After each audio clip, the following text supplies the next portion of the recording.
புதுசாக ஒரு கவர்மெண்ட் வரும்போது பழைய கவர்மெண்ட்டுடைய திட்டங்கள் எல்லாத்தையும் என்ன செய்வாங்கன்னா நிறைய மாற்றங்கள் கொண்டு வருவாங்க.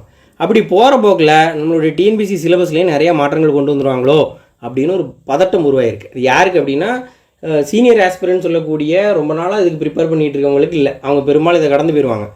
புதுசாக படிக்க ஆரம்பிக்கிறவங்களுக்கு தான் எனக்கு சிக்கல் இருக்கும். ஏன்னா இவங்க ஒரு 4 புக்கு படிச்சிருப்பாங்க, திரும்ப சிலபஸ் மாறிட்டா நம்ம படித்ததெல்லாம் வம்பா போயிருமோ, திரும்ப புக்கு மாறிட்டுனா நம்ம படித்ததெல்லாம் வம்பா போயிருமோ, இந்த மாதிரி பிரச்சனைகளுக்குள்ளே மாட்டிகிட்டே இருப்பாங்க. அவங்களால தொடர்ந்து அதை படிக்க முடியாது. அவங்களுக்கு ஒரு சொல்யூஷனாக சிலபஸ் சேஞ்ச் ஆகிறத பற்றி பார்க்க போகிறோம். ஒருவேளை சேஞ்ச் ஆனாலுமே நம்ம எப்படி அடாப்ட் ஆகிக்கணும் அப்படிங்கிறதையும் இந்த வீடியோவில் பார்க்கலாம். இது வரைக்கும் ஃபஸ்ட்டு டிஎன்பிஎஸ்சியில் என்னென்ன சேஞ்சஸ் வந்திருக்கு அப்படின்னு பார்ப்போம். முதல்ல குரூப் 4 எடுத்துக்கிடுவோம். இந்த குரூப் 4 வந்து என்ன அப்படின்னா தமிழ் எவ்வளோ அப்படின்னா 100 கொஷின், ஜிஎஸ் அப்படிங்கிறது 100 கொஷின். இப்படி தான் குரூப் 4 பேட்டர்ன் இருக்கும். நம்ம இதை எப்படி எடுத்துக்க போகிறோம்னா 2013க்கு முன்னாடி உள்ள சிலபஸ், 2014க்கு அப்புறம் உள்ள சிலபஸ், 2022 கொண்டு வரப்பட்ட சிலபஸ், இப்போ கரண்ட் இப்போ இருக்கக்கூடிய சிலபஸ், இப்படி 4ஆக பிரிச்சுக்கலாம். இந்த 2012 இந்த 2012, 10 அதுக்கு முன்னாடி உள்ள சிலபஸில் தமிழ் கேள்விகள் எப்படி இருக்கும்னா ஒரு 5 கேள்வி எப்படி இருக்கும் அப்படின்னா சொல், அதற்கான பொருள் என்ன. அடுத்த 5 கேள்வி என்ன இருக்கும் அப்படின்னா ஒரு சொல் கேட்குறான்னா அடுத்து எது சொல் கேட்பான், அடுத்து 5 பொறுத்துக, 5 விடைக்கேற்ற வினா, இந்த மாதிரி கிராமர் போர்ஷனாக இருக்குமே தவிர பாடத்துக்குள்ளே இருந்தெல்லாம் கேள்விகள் கேட்க மாட்டாங்க. ரொம்ப எளிமையான கேள்விகள் தான் இருக்கும். அடுத்து ஜிஎஸ் எடுத்துக்கிட்டாலும் ஸ்டாட்டிக் ஜிகேன்னு சொல்லக்கூடிய கேள்விகள் தான் இருக்கும். இப்போ 11வது பிரசிடென்ட் யார், 12வது குடியரசுத் தலைவர் யார், இந்த மாதிரி ஒரு எடுத்துக்காட்டு சொல்கிறேன். இந்த மாதிரி கேள்விகள் தான் இருக்கும். இது கொண்டு வரப்பட்ட ஆண்டு எவ்வளவு, அந்த மாதிரி கேள்விகள் தான் இருக்கும். இந்த 2013-14 சிலபஸ் அப்படிங்கிறது தான் இப்போது நம்மளுடைய சிலபஸ்க்கெல்லாம் ஃபாதர் அப்படின்னு சொல்லக்கூடிய சிலபஸ். ஏன்னா இந்த சிலபஸில் தான் ஒரு விஷயம் கொண்டு வரப்பட்டுச்சு. இதான் 2014க்குள்ள சிலபஸ், இது 22 கொண்டு வரப்பட்ட சிலபஸ், இது இப்போ கொண்டு வரப்பட்ட சிலபஸ். இந்த மூணையும் கம்பேர் பண்ணி தான் இப்போ நம்ம பார்க்க போகிறோம்.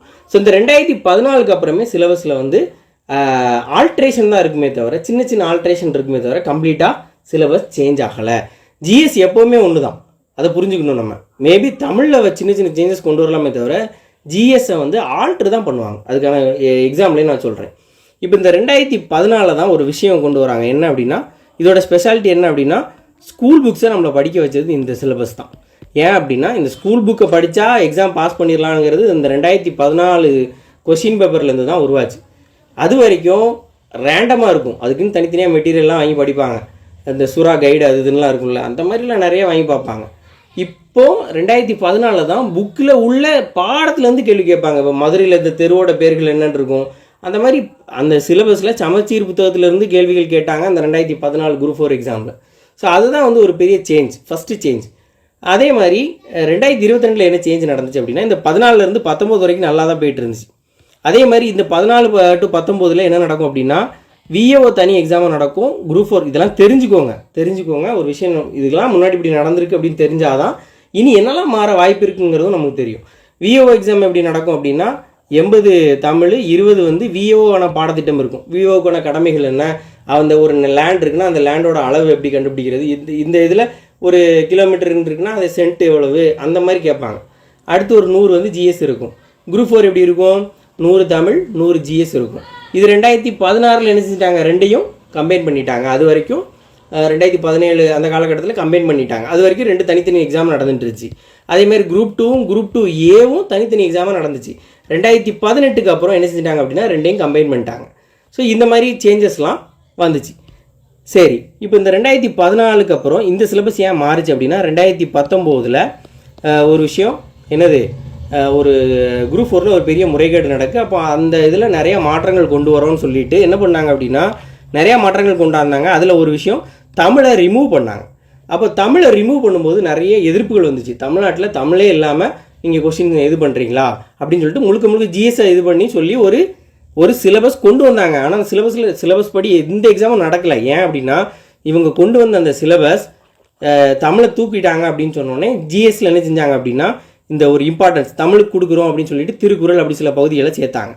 திரும்ப 2022 வேறு கவர்மெண்ட் ஃபார்ம் ஆச்சு. அப்போது என்ன செஞ்சிட்டாங்க அப்படின்னா தமிழை திரும்பவும் கொண்டு வந்து ஜிஎஸ்சில் இந்த புது விஷயம் இருக்குல்ல, யூனிட் 8 யூனிட் 9, இதுதான் இந்த 2022 ஆண்டு கொண்டு வரப்பட்ட மிகப்பெரிய மாற்றம். 2019 தமிழை ரிமூவ் பண்ணி ஒரு எக்ஸாம் கூட நடக்கலை. அந்த சிலபஸ் வந்து சேஞ்ச் ஆயிடுச்சு. இப்போ அது 19 ஒரு சிலபஸ் கொண்டு வராங்க. அந்த சிலபஸ் 19 எக்ஸாம் முடிஞ்சதுக்கப்புறம் தான் கொண்டு வராங்க. அந்த எக்ஸாம் முடிஞ்சப்பறம் ஒரு சிலபஸ் கொண்டு வராங்க. அந்த சிலபஸ் சிலபஸ் இருக்குது, கொரோனா பீரியட் இருக்குது. கொரோனா பீரியட் முடிஞ்சுன்னா அந்த சிலபஸ் கேன்சல் ஆகி புது சிலபஸ் விட்றாங்க. அதில் தமிழை இன்க்ளூட் பண்ணிட்டாங்க, தமிழை ரிமூவ் பண்ணலை. யூனிட் 8 யூனிட் 9 இது ரெண்டையும் கொண்டு வராங்க. அது மட்டும் இல்லாமல் தமிழ் மட்டும்தான் கம்பல்சரின்னு அதுக்கப்புறம் தான் என்ன செய்கிறாங்க, கொண்டு வராங்க. ஸோ குரூப் 4 எழுதுக்கு தமிழ் கம்பல்சரிங்கிற விஷயத்தை கொண்டு வராங்க. யூனிட் 8, 9ல் அவங்க பழைய சிலபஸில் இன்க்ளூட் பண்ண விஷயத்தை அப்படியே கண்டினியூஸாக தமிழுக்கு முக்கியத்துவம் கொடுக்கக்கூடிய இந்த 2 சாப்டரையும் அப்படியே வச்சுக்கிட்டாங்க. இதுதான் இந்த சிலபஸில் நடந்த ஒரு சேஞ்ச். அப்புறம் 2026 இப்போ உள்ள கரண்ட் சிலபஸ் 24 மாறிச்சுன்னு நினைக்கிறேன். இப்போ உள்ள கரண்ட் சிலபஸில் ஒரு சிறப்பான விஷயம் என்ன அப்படின்னா, என்னென்ன ஏரியாவுக்கு எத்தனை மார்க், இது வந்து அது வரைக்கும் சொல்லப்படாத ஒரு விஷயம். மொத்தம் ஜிஎஸ்சில் 75 கொஷின், 25 ஆப்டிடியூட், மொத்தம் 100 அப்படின்னு தான் இருக்கும். ஆனால் இங்கே யூனிட் 3ல் 10 கொஷின் தான் கேட்போம், யூனிட் 2ல் 5 கொஷின் தான் கேட்போம், யூனிட் 4ல் 15 கொஷின் கேட்போங்கிறத தெளிவாக சொன்னாங்க. இதுதான் இது வரைக்கும் உள்ள சிலபஸில் உள்ள சேஞ்சஸ். சரி, ரைட்டு. இப்போது எப்போவுமே தமிழ் 100 கொஷின், நமக்கு வந்து ஜிஎஸ் 100 கொஷின்னு வச்சுருக்காங்க. இதில் ஜிஎஸ்சில் 75 வந்து அந்த ஜென்ரல் ஸ்டடீஸ், 25 வந்து ஆப்டிடியூட். இதில் சேஞ்சே ஆகாத பார்ட் என்ன அப்படின்னு பார்த்தோம்னா இந்த ஆப்டிடியூடு. அப்போது இது வந்து எந்த சிலபஸ் மாறினாலும் நமக்கு மேக்ஸ் இல்லாமல் இருக்கவே இருக்காது. ஸோ நீங்கள் மற்ற எக்ஸாம் எடுத்துக்கிட்டாலே கண்டிப்பாக என்ன இருக்கும், எஸ்எஸ்சியோ ரயில்வேயோ எந்த எக்ஸாம் எடுத்தாலும் ஆப்டிடியூட் இல்லாத எக்ஸாமே கிடையாது.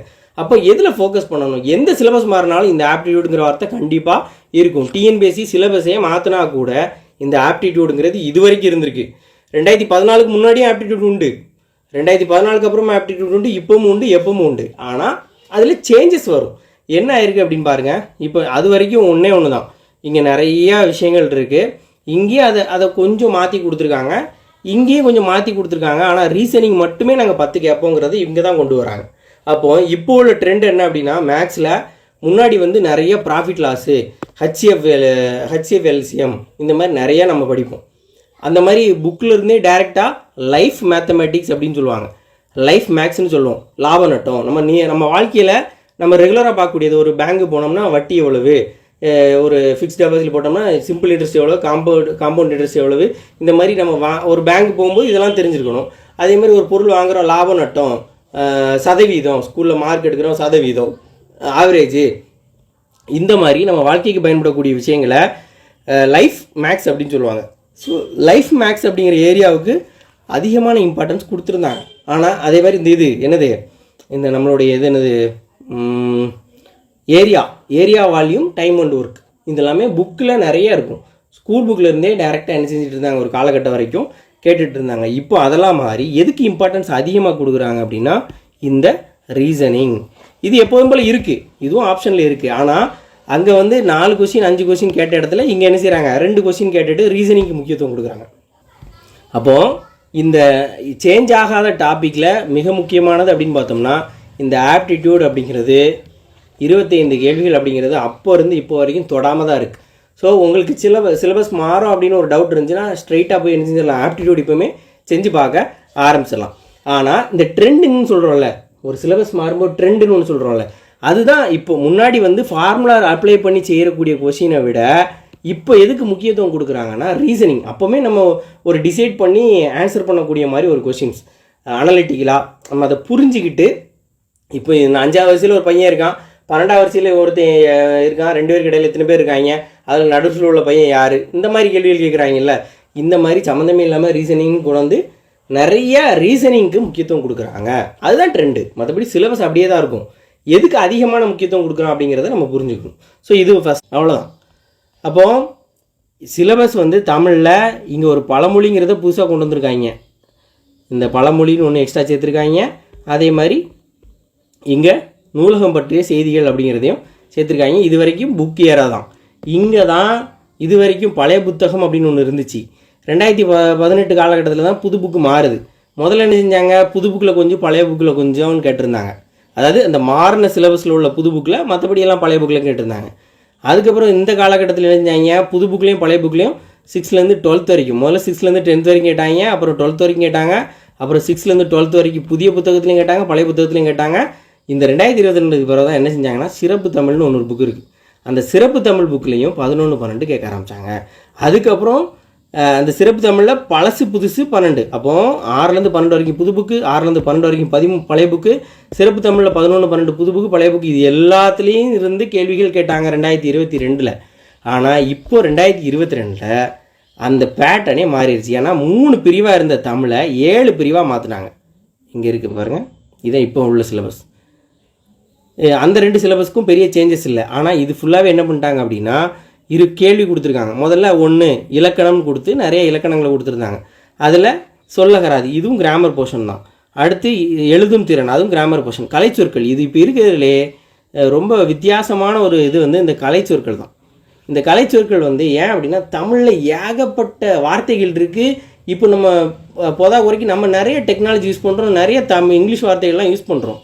அப்படி இருக்கும்போது அவ்வளோ வார்த்தைக்கு நம்மளால் தமிழாக்கம் தெரிஞ்சுக்கணும் அப்படின்னா அது நம்மளால் தெரிஞ்சுக்க முடியுமான்னா சந்தேகம்தான். அப்போ இந்த மாதிரி சிலபஸை அவங்க அவாய்ட் பண்ணுறது நல்லது. ஆனால் அவங்க வச்சுருக்காங்க.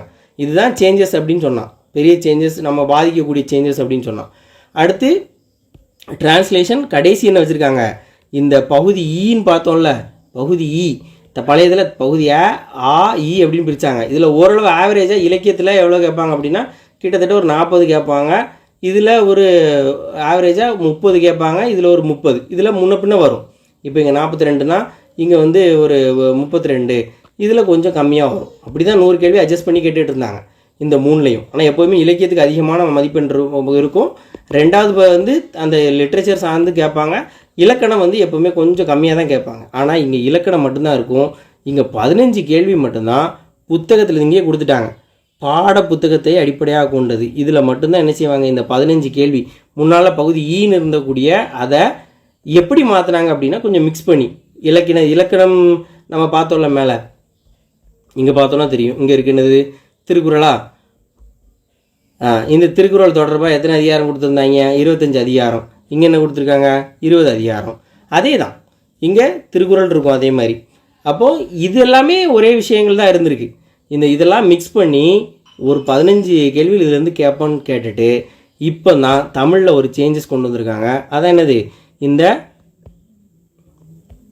இந்த பகுதி 1லேருந்து யூனிட் 1லேருந்து யூனிட் 6 வரைக்கும். அப்போது தமிழில் மட்டும்தான் இவங்க என்ன செஞ்சுருக்காங்க, ஒரு சேஞ்ச் கொண்டு வந்திருக்காங்க. அதுவும் கிராமர் போர்ஷன். அப்போ இவ்வளோ என்டையர் சிலபஸில் ஜிஎஸில் பெரிய சேஞ்சஸ் இல்லை, தமிழில் மட்டும்தான் சேஞ்சஸ்.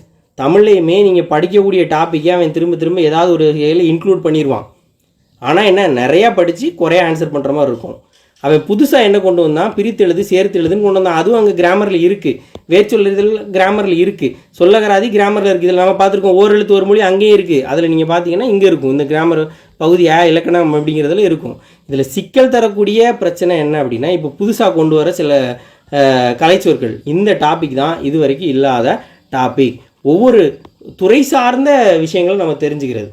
அப்போ இப்போ நம்ம ஒரு சயின்ஸ் ஃபீல்டில் இருக்கோம்னா அதில் உள்ள ஒரு முக்கியமான வார்த்தைக்கு தமிழ் வார்த்தை, கல்வியில் இருக்கோம்னா கல்வித்துறை சார்ந்த ஒரு முக்கியமான வேலையில் உள்ள வார்த்தை, மருத்துவம், மேலாண்மை, இப்படி ஒவ்வொரு இதுலேயும் உள்ள கலைச்சொற்கள். இதை தான் கொஞ்சம் வித்தியாசமான டாபிக். இதுதான் இது வரைக்கும் என்டையர் சிலபஸ்லே இல்லாதது. அது வரைக்கும் கலைச்சொற்கள்ங்கிறது சிம்பிளாக இருக்கும், நமக்கு ஒரு அளவு தெரிந்திருக்கக்கூடிய ஒரு கலைச்சொற்களாக இருக்கும். ஆனால் இப்போ கேட்கக்கூடிய கேள்விகள் தான் வித்தியாசமாக இருக்கே தவிர பெரும்பாலும் அந்த டாப்பிக்கில் சேஞ்சஸ் கம்மி தான்.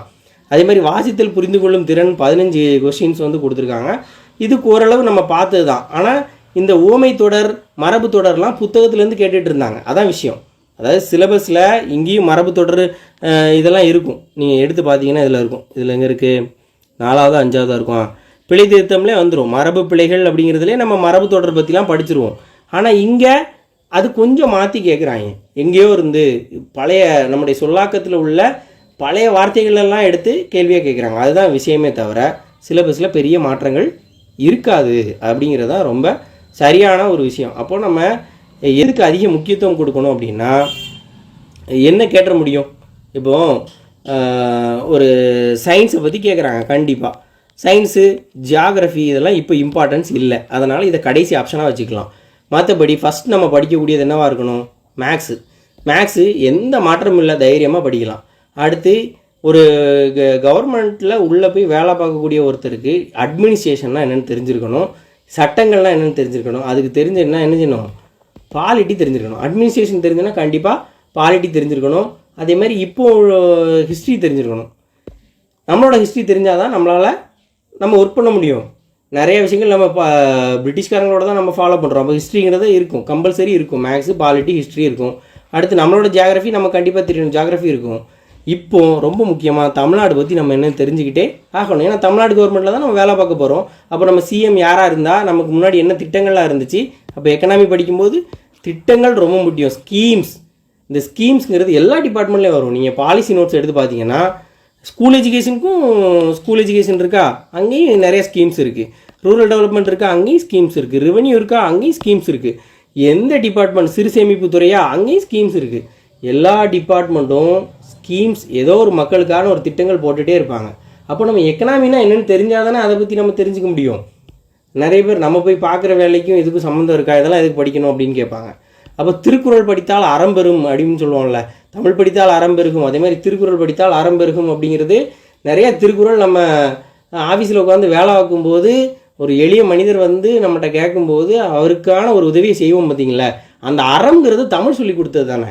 அப்போது தமிழை தெரிந்து கொள்வது ரொம்ப முக்கியம். அப்போது இந்த சிலபஸ்ங்கிறது இது வரைக்கும் நல்லா டிசைன் பண்ணி நல்லதாக தான் கொண்டு போயிட்டுருக்காங்க. இனியும் அதில் பெரிய மாற்றம் இருக்க முடியாது. வேணால் ஏரியா வந்து அதிகமாக எதுக்காவது முக்கியத்துவம் கொடுக்கலாம். ஏரியா வந்து தான் சில இதுக்கு அதிகமாக கொடுக்கலாம், கம்மியாக கொடுக்கலாம் அப்படின்னு இருக்குமே தவிர, மற்றபடி சிலபஸ் வந்து என்னை பொறுத்த வரைக்கும் நான் உங்களுக்கு எக்ஸாம்பிளோட காட்டிட்டேன். 2013க்கு முன்னாடி எப்படி இருந்துச்சு, இப்போ வரைக்கும் என்ன இருக்குது, எல்லாமே அதே ஜிஎஸ் தான், எல்லாமே அதே தமிழ் தான். தமிழ்லையும் இதுக்கு மேலே என்ன ஆல்ட்ரேஷன் உண்டு? நம்ம தான் எல்லாத்தையும் படிச்சுட்டோமே. நம்ம தமிழில் முதல்ல என்னது 14 மேல்கணக்கு நூல், அதில் ஆசிரியர் பேர் என்ன எல்லாம் நமக்கு தெரியும். அடுத்து 14 கீழ்கணக்கு நூல், அதான் நம்ம திருக்குறள்லேருந்து எல்லா லிட்ரேச்சரும். தற்கால இலக்கியங்கிறது பாரதியார், பாரதிதாசனோட பாடல்கள், இதெல்லாம் எல்லாமே நம்ம படித்து என்ன படிக்கிறதுக்கு இருக்குது. இதை விட அவன் நம்மளை கஷ்டமாக கேட்கணும்னா ஏதாவது டெப்த்தாக போய் கேட்குறாங்க, அவ்வளோதான். இப்போ இந்த கலைச்சொல்லுங்கிற மாதிரி விஷயத்தில் பிளாக் வைக்கிறாங்க. கிராமர்னால் இப்போ மரபு சொல்லலாம் நம்ம எளிதாக அறிஞ்சிருப்போம். ஊமை தொடர்னா நம்ம எளிதாக படிச்சிருக்கோம், புத்தகத்தில் உள்ளதை எளிதாக படிச்சிருக்கோம். ஆனால் அவன் ஏதோ ஒரு பெரிய அளவில் பிஹெச்டி படித்தவங்க சம்மந்தப்படுற மாதிரி ஏதாவது ஒரு பழைய தமிழ் இலக்கியங்கள்லேருந்து கேள்வியை கொண்டு வராங்க, அவ்வளோதான். நம்மளுக்கு கடினமான கேள்விகள் கேட்குறாங்களே தவிர சிலபஸ் அதுதான். அந்த சிலபஸ் வந்து பேசிக் நம்ம படிக்கிறது தான். அதனால் எந்த குழப்பமே வேண்டாம், நீங்கள் ரெகுலராக படிக்கிறது தாராளமாக படிக்கலாம். சிலபஸ் சேஞ்சுங்கிறது என்னை பொறுத்த வரைக்கும் அது ஒரு மாயை தான். சிலபஸ் வந்து ஆல்ட்ரேஷன், சிறிதாக ஒரு ஆல்ட்ரேஷன் தான் பண்ணுறாங்க. சட்டையை மாற்றுறது மாதிரி கிடையாது. நம்ம வாங்கியிருக்க சட்டையை ஒரு சைஸ் பெருசாக இருக்கும், இல்லை சைஸ் சின்னதாக இருக்கலாம், நம்ம அதுக்கேற்ற மாதிரி ஆல்ட்ரு பண்ண போகிறோம். அதுதான் சட்டை ஒன்று தான். சட்டை வந்து ஒரே ஒரு சட்டை தான் நம்ம வாங்கிட்டோம். அந்த சட்டை பெருசாக இருந்தால் நம்ம ஃபிட் ஆகிற மாதிரி அந்த சட்டை எப்படி போட்டுக்கலாம், அதுதான் விஷயம். ஒருவேளை துணி குறையாக இருந்தால் வேறு ஒரு டிசைனாக அதே கிளாத்தை எடுத்து என்ன செய்ய போகிறோம், நம்ம ஆல்ட்ரு கொஞ்சம் எக்ஸ்ட்ரா போட்டு இது பண்ணிக்க போகிறோம். ஸோ இதுதான் விஷயம். நம்ம படிக்கிறது என்றைக்குமே வேஸ்ட் ஆகாது. இதை விட நம்ம ஒரு படிக்கிறோன்னா ஹிஸ்ட்ரி தான் படிக்க போகிறோம், பாலிட்டி தான் படிக்க போகிறோம். இது எதுவுமே தெரியாமல் நம்ம உள்ளே போக முடியாது. கண்டிப்பாக எல்லா சிலபஸ்லேயும் இது இருக்கும். அதாவது இப்போது நம்ம இதை பார்க்கும்போது தெரியும், முதல்ல பெரும்பாலும் இந்த 2014 அவங்களுடைய காலகட்டம் வரைக்கும், ஏடிஎம்கே காலகட்டம் வரைக்கும் தொட்டில் குழந்தை திட்டமெல்லாம் பற்றி கேட்பாங்க. அப்படின்னு என்ன அர்த்தம், ஏடிஎம்கே உடைய ஸ்கீம்ஸ் அதிகமாக கேட்பாங்க. இங்கே வந்த பிறகு முழுக்க திராவிட சம்மந்தமான கேள்விகள் அதிகமாக இருக்கும். திராவிடம் சம்மந்தமாக, பெரியார் சம்மந்தமாக கேள்விகள் இருக்கும். இனிமேல் அதை வேணால் எதிர்பார்க்க முடியாது, அவ்வளோதான். சிலபஸ் இதே சிலபஸ் தான் இருக்கும். ஏன்னா இந்த தமிழக வரலாறில், அதை விடுதலை போராட்டத்தில் தமிழ்நாட்டோட பங்குன்னு இல்லாமல் இப்போ நம்ம கொஸ்டின் ஃப்ரேம் பண்ண முடியாது, அந்த சிலபஸ் எடுத்துட முடியாது. ஆனால் அந்த இதில் வந்து இவங்க சித்தாந்தத்துக்கு ஏற்ற மாதிரி கேள்விகள் வேணால் கேட்கலாம். எப்போவுமே இந்த கேள்விகள் வந்து கேள்வி எடுக்கிறவங்க ஆட்சியாளர்களை திருப்திப்படுத்துறதுக்காக தான் இப்போலாம் கேள்விகள் அதிகம் எடுக்கிறாங்க. ஒரு போட்டித் தேர்வு மாணவனுடைய மனநிலையிலேருந்து கேள்வி எடுக்கிறதில்ல, அரசு எப்படி இம்ப்ரெஸ் பண்ணலாம். ஏன்னா இப்போ இது வந்து செய்திகளாகவே வருது. இந்த இதில் வந்து பெரியார் பற்றி 10 கேள்விகள் கேட்கப்பட்டது, அது வந்து ஆட்சியாளர்களை மகிழ்விக்கத்தான் நிறையா கேள்விகள் எடுக்கப்படுது. அதான் நிதர்சனமான உண்மை. அப்பவும் அப்படி தான். அப்போது எடுத்து பார்த்தீங்கன்னா தொட்டில் குழந்தை திட்டம் அடிக்கடி கொஸ்டினில் ரிப்பீட் ஆகும். அந்த மாதிரி அந்த அரசாங்கத்துடைய செயல்பாடுகளை சிறப்பாக கேள்விகள் கேட்பாங்க. அதே மாதிரி இவங்க ஆட்சியில் இவங்க இதை பற்றி கேட்பாங்க. இப்போ இவங்க புதுசாக வர்றதுனால ஸ்கீம்ஸில் சென்ட்ரல் கவர்மெண்ட் ஸ்கீம்ஸ் அதிகமாக கேட்கலாம். அது போக பொதுவான ஸ்கீம்ஸ் இருக்கும்ல, தமிழ்நாட்டோட பழைய விஷயங்கள் இருக்கும், அந்த மாதிரி விஷயங்களை கேட்கலாம். அதே மாதிரி கரண்ட் அஃபேர்ஸ் அதிகமாக கேட்கப்பட வாய்ப்பு இருக்குது. ஏன்னா இவங்க கொண்டு வந்ததை பெருசாக கேள்விகள் கேட்கலாம். ஒருவேளை சொல்கிறேன், இது என்னோட ஒப்பீனியன். இப்போ கடைசியாக பேசுகிறது வந்து முழுக்க என்னோட ஒப்பீனியன். ஒவ்வொருத்தருக்கும் ஒரு விஷயம் இருக்குல்ல. நார்மல் ஜிகேன்னு இருக்குங்களா, ஸ்டாட்டிக் ஜிகே, அந்த மாதிரி கேட்கலாம். இப்போது தமிழ்நாட்டில் விருது வாங்கினவர் யார், அது வந்து எந்த கட்சி சார்ந்தும் இருக்காதுல்ல. இப்போ ஒரு தமிழ்நாடு வந்து இந்த பாஸ்போர்ட் இண்டெக்ஸில் இந்தியா எத்தனாவது ரேங்கில் இருக்குது, பசி இண்டெக்ஸில் வந்து முன்னாடிலாம் அதிகமாக கேட்பாங்க. இந்த மாதிரி பழைய கரண்ட் அஃபேர்ஸ் மெத்தடுக்கு போகலாம். ஒரு முக்கியமான நாள், அந்த நாளுடைய ஸ்லோகன் என்ன, கூற்று காரணத்தில் இந்த நாள் இப்போ கொண்டாடுதோம், 14ஆம் தேதி ஜனவரி 14 இந்த விழா கொண்டாடுறோம், இந்த வருஷத்துக்கான தீம்ங்கிறது இது, அப்படி கேள்விகள் கேட்கலாம். அந்த மாதிரி ஸ்கீம்ஸை விட்டுட்டு இந்த மாதிரி சைடில் போகலாம். அது மட்டும் இல்லாமல் இந்த தடவை கரண்ட் அஃபேர்ஸ்க்கு வந்து பஞ்சமே இல்லாத விஷயம் என்ன அப்படின்னா எலெக்ஷனில் அவ்வளோ விஷயம் நடந்திருக்கு. இந்த எலெக்ஷன் சம்மந்தமான ஆர்டிக்கிள் கண்டிப்பாக கேட்பாங்க. இந்த எலெக்ஷன் சம்மந்தமான சிஏ நிறையா கேட்பாங்க. எந்த அதிகமாக வச்சு பெற்ற தொகுதி எது, கம்மியாக பெற்ற தொகுதி எது. ஏன்னா இவங்களை பெருமைப்படுத்தக்கூடிய விஷயம் இந்த எலெக்ஷன் தான். ஸோ இந்த எலெக்ஷனில் இருந்து கேள்விகள் நிறைய கேட்குறதுக்கு வாய்ப்புகள் இருக்குது. இந்த எலெக்ஷனை பொறுத்த வரைக்கும் தமிழ்நாடு கவர்மெண்ட் மட்டும் இல்லை, கேரளா, வெஸ்ட் பெங்காலில் நடந்தது, ஒரிசாவில் நடந்தது, இது எல்லாமே முக்கியம். ஏன்னா எல்லாமே ஒரே நேரத்தில் நடந்துச்சு, இப்போ ரீசெண்டாக நடந்துச்சு. இந்த எலெக்ஷன் மையப்படுத்தி கேள்விகள் கண்டிப்பாக எந்த எக்ஸாமில் அடுத்து வரக்கூடிய எந்த எக்ஸாம்னாலும் நம்ம எதிர்பார்க்கலாம். விருதுகள், மற்ற நோபல் ப்ரைஸு, இந்த மாதிரி வழக்கமாக வாடிக்கையாக கேட்கக்கூடிய கரண்ட் அஃபேர்ஸ்க்கு அதிக இம்பார்ட்டன்ஸ் இருக்கலாம். ஏன்னா இவங்க ஸ்கீம்ஸ்க்கு அதிகமாக கொடுத்தாங்க. இப்போ இவங்க வந்து இப்போ இருக்க கவர்மெண்ட் வந்து ஸ்கீம்ஸ்க்கு அதிகமாக கொடுக்க வாய்ப்புகள் இல்லை. கரண்ட் அஃபேர்ஸில் இந்த மாதிரி சேஞ்சஸ் இது எதிர்பார்க்கலாம். அதேமாதிரி திராவிடம் சம்பந்தமான கேள்விகள் இப்போ இந்த 2022 காலகட்டம் வரைக்கும் திராவிட மொழி பற்றி நிறைய கேள்விகள் கேட்பாங்க, திராவிடம் பற்றி கேட்பாங்க, பெரியார் பற்றி கேட்பாங்க, அண்ணா பற்றி கேட்பாங்க. அந்த கேள்விகளை இங்கே குறைச்சிட்டு பாரதியார் பற்றியோ இவங்களை பற்றி கொஷின்ஸ் கேட்குறதுக்கு வாய்ப்புகள் அதிகம். என்னோட ஒப்பீனியன். நம்ம எல்லாத்தையும் படிச்சுக்கிடுவோம், ஆனால் சிலபஸில் இருக்கிறது தான் கேட்பாங்க. சிலபஸ் மாற்றம் குறித்து எந்த பயமும் தேவை இல்லை. அதே மாதிரி இன்னொரு விஷயம், என்னை பொறுத்த வரைக்கும் இந்த கவர்மெண்ட் வந்து புதுசு. இப்போ பழைய கவர்மெண்ட் 2 பேருமே வந்து எக்ஸ்பீரியன்ஸ்டு பொலிட்டிஷியன்ஸ். அவங்களுக்கு வந்து அடுத்து என்ன பண்ணணும்னு தெரியும். இப்போ நீங்கள் ஃபஸ்ட் நாள் இதுனா சட்டப்பேரவைனா அடுத்து என்ன பண்ணணும், அதுக்கான நடைமுறை என்ன, மினிஸ்ட்ரி எப்படி அறிவிக்கணும், எல்லாமே அவங்களுக்கு அது ரொட்டீன் மாதிரி இருக்கும். காலையில் போனோம், உட்காரோம், படிக்கிறோம் அப்படின்ட்டு இருக்கும்ல. அந்த மாதிரி திரும்ப ஒரு எக்ஸாம்னா உட்காந்துருக்கோன்னா ஃபஸ்ட்டு என்ன பண்ணணும், எதை ஷேட் பண்ணணும், எது பண்ணணும் அப்படின்ட்டு இருக்கும்ல. அது ரெகுலராக அவங்களுக்கு தெரியும், அவங்க எக்ஸ்பீரியன்ஸ். அதனால் அவங்க வந்து எளிதில் அடுத்த கட்ட நடவடிக்கை போயிடுவாங்க. ஆனால் இவங்க வந்து ஃப்ரெஷ், இப்போ தான் வந்திருக்காங்க. இப்போ தான் அவங்களுக்கு வந்து அந்த அட்மினிஸ்ட்ரேஷன் அப்படிங்கிறது என்ன அப்படிங்கிறது இப்போ தான் அவங்க ஆரம்பிச்சிருக்காங்க. அவங்க நல்லபடியாக போகணும். அவங்க நல்லபடியாக போகிறது தான் தமிழ்நாட்டுக்கு நல்லது, நமக்கு நல்லது. எந்த கவர்மெண்ட் இருந்தாலும் நம்மளை நல்லா பார்த்துக்கிட்டா போதும். இவங்க வரணும், இவங்க வரக்கூடாதுங்கிறது மக்கள் முடிவு பண்ணிட்டாங்க, மக்கள் தான் வாக்களிச்சிருக்காங்க. இப்போ நான் இது என்ன சொல்கிறேன்னா, அவங்கள குறைச்சி மறுப்பில்லை, ஆனால் அவங்க ஃப்ரெஷ், இப்போ தான் உள்ளே வந்திருக்காங்க. டிஎன்பிஎஸ்சியில் உள்ள என்னெல்லாம் நடக்குன்னு தெரியாத அளவுக்கு அவங்க உள்ள இன்னும் வரல. ஸோ டிஎன்பிசியில் சில கவர்மெண்ட் வந்து தலையிட மாட்டாங்க. அது டிஎன்பிசி படிக்கிறவங்களுக்கு தெரியும். சில கவர்மெண்ட் ரொம்ப தலையாக கொடுக்க மாட்டாங்க, சில பேர் ரொம்ப மூக்க நுழைப்பாங்க. டிஎன்பிசிலையும் தலையீடு இருக்கும். அப்போது இப்போ உள்ளது வந்து அப்படி டிஎன்பிசிக்குள்ள அவங்க வர்றதுக்கு இன்னும் நாட்கள் தேவைப்படும். இதில் எவ்வளவு இதில் மாற்றங்கள் செய்யலாம் அப்படிங்கிற விஷயமே இப்போதைக்கு அவங்க கண்ணப்படாது. ஏன்னா அவ்வளவு முக்கியமான விஷயமா பொலிட்டீஷியனுக்கு இது இருக்காது. ஏன்னா அவங்களுக்கு இன்னும் நிறையா இருக்குது. மினிஸ்ட்ரி ஃபார்ம் பண்ணுறதுலேருந்து அடுத்து எது வருவாய் அதிகமாக கொடுக்கக்கூடிய துறையில் என்ன பண்ணலாம், இருக்கக்கூடிய பிரச்சனைகள் என்னெல்லாம் இது பண்ணலாம், கடன் பற்றாக்குறைக்கு என்ன பண்ணலாம், அடுத்து அவங்க கொடுக்க வேண்டிய ஸ்கீம் அனௌன்ஸ் பண்ணதை என்னெல்லாம் செய்யலாம்னு யோசிச்சுட்டு இருக்கும்போது டிஎன்பிஎஸ்சியில் ஃபோக்கஸ் பண்ணுறதுக்கு அவங்களுக்கு டைம் பெரிய அளவில் இருக்காது. நம்மளுடைய வேலையை தொடர்ந்து செஞ்சுட்டே இருப்போம். இங்கே புதுசாக வர்றவங்க நிறைய பேர் ஜெயிக்கிறாங்க. ஆனால் தொடர்ந்து முயற்சி பண்ணிகிட்டே இருக்கவங்க வந்து தோக்குறது இல்லை அப்படிங்கிறது என்னோடய ஒப்பீனியன். ஒருவேளை ஒரு 4-5 வருஷம், நான் எப்போவுமே இந்த டிஎன்பிஎஸ்சியில் ஃபுல்லாகவே நீங்கள் இருக்கணும்னு நான் சொல்லலை, ஒரு 3-4 வருஷம் தாண்டிடுச்சு அப்படின்னா வேறு ஏதோ ஒரு வேலையை உங்களுடைய வருமானத்துக்கு ஏதாவது ஒரு வழி பண்ணிவிட்டு நீங்கள் இதை சைடில் வச்சுக்கலாமே அப்படிங்கிறது தான் என்னோடய ஒப்பீனியன். இதே முழு வாழ்க்கையாக வச்சு படிக்கிற அளவுக்கு ஒன்றும் கிடையாது. ஒரு வேலை, நம்ம வேலைக்கு போகிறோம், அது நீங்கள் உள்ளே போன பிறகு நிறைய விஷயங்கள் தெரிஞ்சுக்குவீங்க. இது மட்டுமே வாழ்க்கை அப்படின்லாம் நினைக்காதீங்க. ஒரு 4 இயர்ஸ் நீங்கள் ஒரு வேளை இதுதான் அப்படின்னு தனியாக எந்த வேலையுமே இல்லாமல் ஃபுல் டைமாக ப்ரிப்பேர் பண்ணிங்கன்னா ஒரு 2-3 வருஷம் ட்ரை பண்ணுங்கள். ஒரு 2-3 எக்ஸாம் ட்ரை பண்ணுங்கள். அப்படி ஒரு வேளை இல்லை இதுவும் தொடர்ந்துக்கிட்டே போகுது அப்படின்னா சைடில் ஏதோ ஒரு வருமானத்துக்கு வழி பண்ணிவிட்டு டிஎன்பிஎஸ்சி நீங்கள் ப்ரிப்பேர் பண்ணுங்கள். விட்டுட்டு போகிறது உங்கள் விருப்பம். இதோட நல்ல உங்கள் லைஃப்பில் இதோட ஒரு கெரியர் பெஸ்ட்டாக ஒன்று அமையும்னா நீங்கள் போய்க்கலாம்.